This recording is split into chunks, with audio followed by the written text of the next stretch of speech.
हमारे महाराज जी की महिमा तो अनंत है, उनके बारे में कौन क्या कह सकता है। उनके बारे में तो कुछ भी कहना ऐसा है जैसे किसी सूरज को जुगनू के बराबर बताना।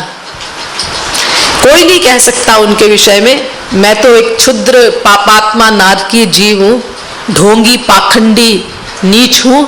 मैं क्या कहूँगी उनके बारे में। मेरा तो केवल लोक रंजन का लक्ष्य है, बातें बनाती हूँ।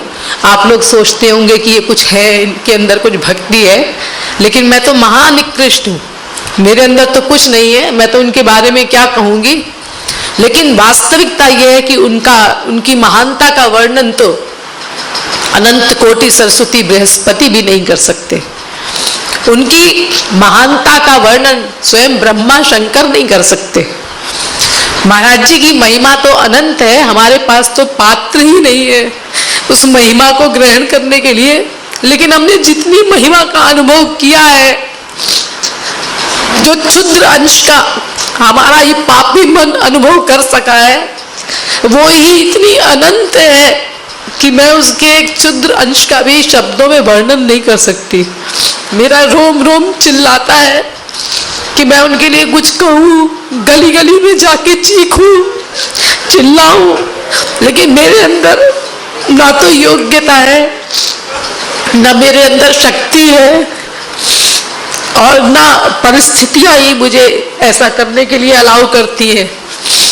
लेकिन मेरा मन बहुत तड़पता है कि हमारे महाराज जी जो ऐसे अद्वितीय अवतार थे, जिन्होंने हमारे साथ इतना परिश्रम किया, इतना कष्ट सहा, हर प्रकार का कष्ट सहा, यहाँ तक कि उनकी खिलाफत करने वालों ने, महाराज जी ने जब लोगों के पाखंड का विरोध किया, ये मंत्र देना, दीक्षा देना, वो हर प्रकार की गलत बातों का विरोध करते थे, क्योंकि उनका कर्तव्य था जगत गुरु होने के नाते। तो लोगों ने उनकी बहुत खिलाफत की। जब से महाराज जी जगत गुरु बने, बस उनकी खिलाफत शुरू हो गई। और यहाँ तक कि ऐसा बताइए कौन अवतार हुआ है, महाराज जी के विद्रोहियों ने, पाखंडियों ने जालसाजी करके महाराज जी को कारावास तक में भेज दिया था।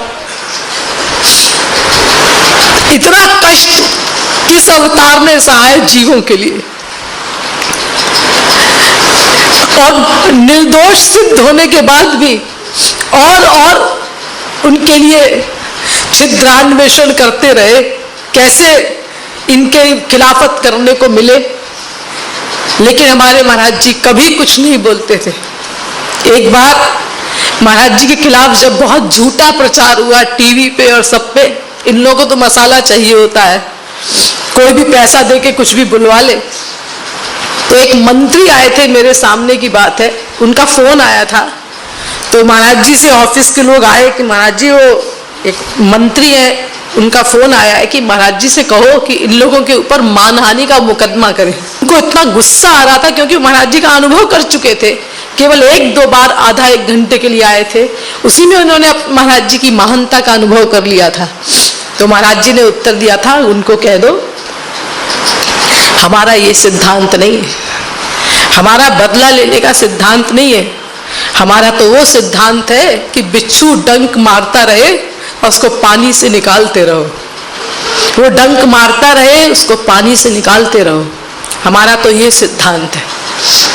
बस इसी सिद्धांत को फॉलो करके महाराज जी ने जीवन भर कष्ट सहा है। इसीलिए आज मेरे मन में एक संकल्प उदित हुआ है, वही मैं आप लोगों के साथ शेयर करना चाहती हूँ। वो संकल्प ये है कि महाराज जी की महिमा से, महाराज जी का जो ये अद्वितीय अवतार है, इससे संसार सदा लाभ उठाता रहे, मैं ऐसा चाहती हूँ।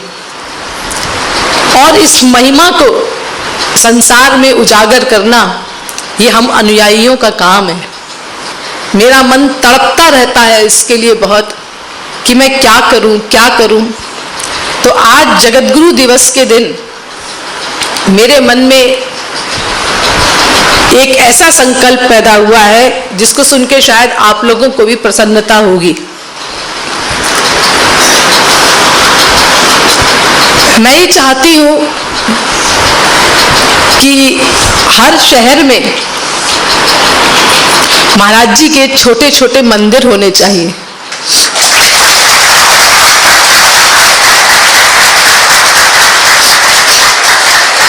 मैं छोटे छोटे इसीलिए कह रही हूँ, मंदिर तो बड़े बड़े होने चाहिए, लेकिन छोटे छोटे मैं इसीलिए कह रही हूँ क्योंकि मैं बहुत छोटी हूँ, मेरे पास कोई हैसियत नहीं है और मुझे नहीं लगता कि इस मामले में आप लोगों को छोड़कर, यानी मेरे बच्चों को छोड़कर, मेरी कोई सहायता करेगा।